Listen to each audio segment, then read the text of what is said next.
আসুন আসুন। আসলে এত অতর্কিতে ব্যাপারটা ঘটে গেল।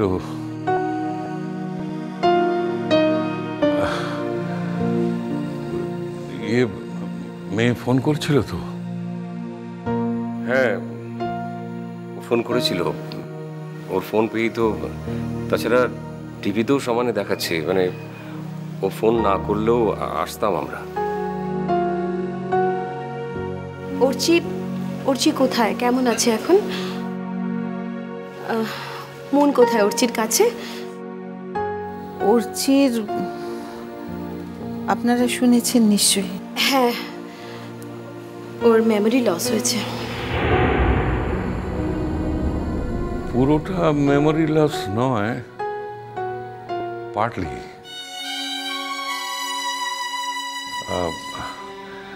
একটা সময়ের কথা ভুলে গেছে, মানে তার আগেরটা মনে আছে সব।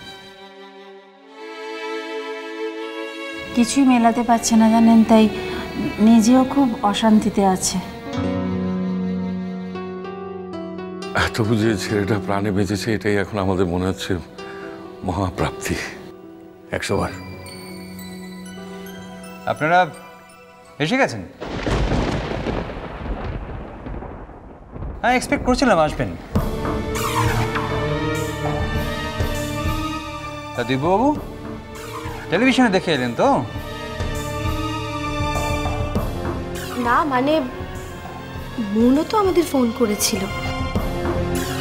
আমি বরং ওদের ডেকে আনি, বসুন।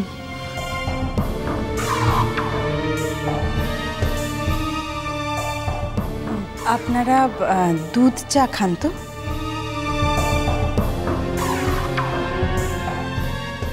না না, আমি চা খাবো না। আমারও দরকার নেই। আপনি তো এ বাড়িতে এসে চা না খেয়ে যেতেন না কাকাবাবু? আজকে হঠাৎ চা খেতে চাইছেন না যে?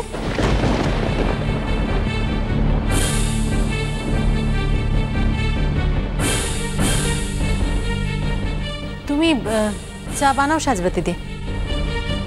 কাকাবাবু চা খেতে খুব ভালোবাসেন, বানাও।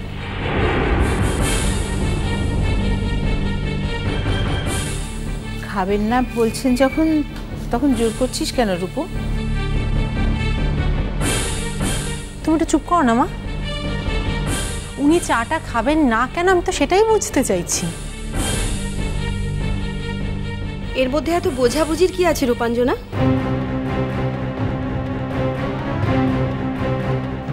আচ্ছা আন্টি, আর সেটা কাকাবাবুর সঙ্গে আমার কথা। মানে? আর রূপু, সামান্য চা খাওয়া নিয়ে এত কথা হচ্ছে কেন? ওই যখন চা খেতে চাইছেন না, ওনাকে অন্য কিছু দাও। না, আসলে উনি চা খেতে চাইছেন না কেন সেই কারণটা আমার জানা তো, সেই জন্য একটু বুঝে নিতে চাইছি যে আমি যে কারণটা ভাবছি সেটাই ওনার চা না খাওয়ার কারণ কিনা।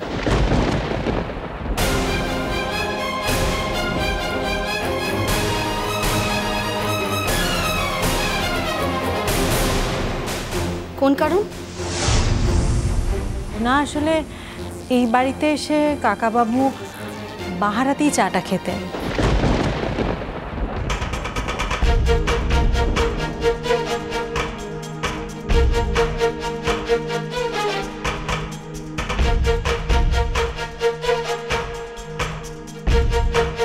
এখন বাহা নেই তো, তাই আমি ভাবলাম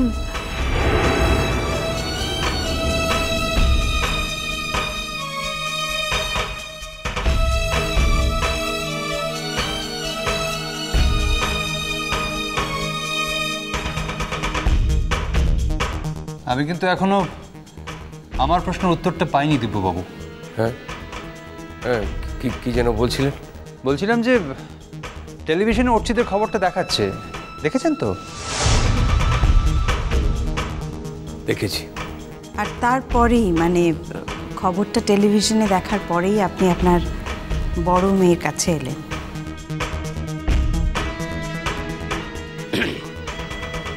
অর্চি এসেছে তাই দেখা করতে এলাম। অর্চি কি একা এসেছে দিব্যবাবু? তখন থেকে আপনি এক্স্যাক্টলি কি মিন করার চেষ্টা করছেন বলুন তো? কি আশ্চর্য, যাকে বোঝাতে চেয়েছি তিনি বুঝতে না পারলে শুধু শুধু আপনাকে বোঝাতে যাবো। সরি, এতটা সময় আমার হাতে নেই। শুনুন, আমিও কিন্তু অত বোকা নই যে আপনার কথার ইঙ্গিতটা বুঝতে পারবো না। ধন্যবাদ বুঝতে পারার জন্য। শুনুন, তখন থেকে খুঁচিয়ে যে বিষয়টা তোলার চেষ্টা করছেন সেটাতে অ্যাটলিস্ট বাহবা দেওয়ার কিছু নেই। কিন্তু দেখুন, ওরা ওরা ছোটবেলা থেকে এরকম মানুষ খুন করে বন্দুক হাতে বড় হয়েছে, তাই যেটা হয়েছে বা যেটা করেছে ওরা সেটা সত্যি বাহবা দেবার কিছু নেই।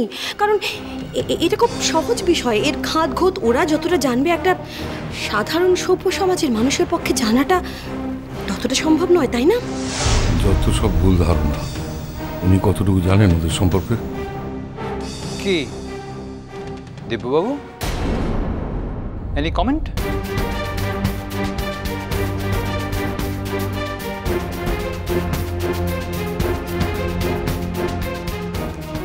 না, নাথিং, ফ্যান্টাস্টিক। ছোট কাকিমণি, বলো। ওরা চা খাবেন না, একটু মিষ্টি এনে দাও না প্লিজ। হ্যাঁ, আমি আনছি। না না প্লিজ। দেখুন, আমরা এখানে মিষ্টি খেতে আসিনি। এতদিন ধরে আমাদের মেয়েটার উপর দিয়ে যা স্ট্রেস গিয়েছে, তাছাড়া অ্যাট দ্য সেম টাইম অর্চির খবরটা শুনে আমরা অর্চিকে দেখতে এসেছি। আর তাছাড়া একটা বিষয় আমাদের জানা দরকার যে মন এখন এ বাড়িতে থাকবে না। আমাদের আজ তো একটু মিষ্টি মুখ করতেই হবে ম্যাডাম। এমন একটা দিন সেলিব্রেট না করলে চলে দিব্যবাবু? এরকম আনন্দের দিন জীবনে কটায় আসে বলুন না?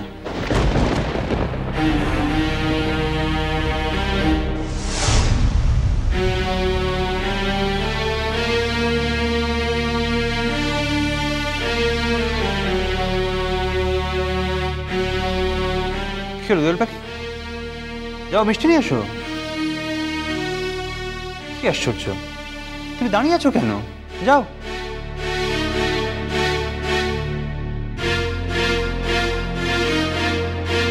না না প্লিজ, গলা দিয়ে নামবে না। আরে নামবে, নামবে, নিশ্চয়ই নামবে। আসলে আজকের দিনটা আমরা দুভাবেই সেলিব্রেট করব বলে ভেবেছি, তো তাই।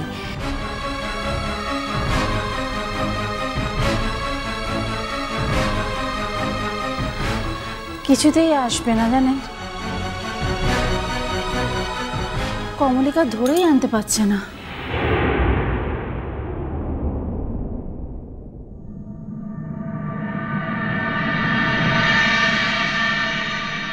এই যে করছি। আঙ্কেল, বলছিলাম এই বিয়ের কথাবার্তা বলার মধ্যে আমার থাকাটা কি দরকার? অর্চি, এখানে বসো তো। আমি তো বলছি তোমাকে যে তুমি মাঝখানের কিছুদিনের কথা ভুলে গেছো।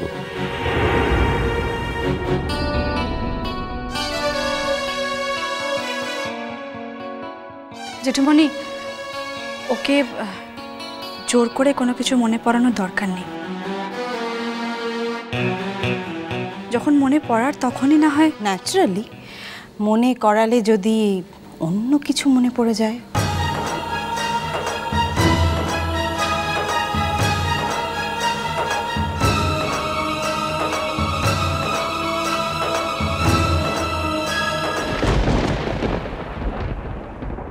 Are you crazy? তুমি কি পাগল হয়ে গেছো নাকি?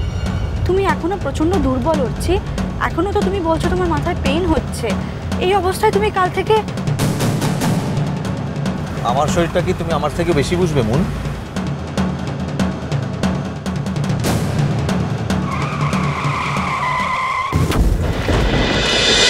মিষ্টি কুটুম মিষ্টি কুটুম মিষ্টি কুটুম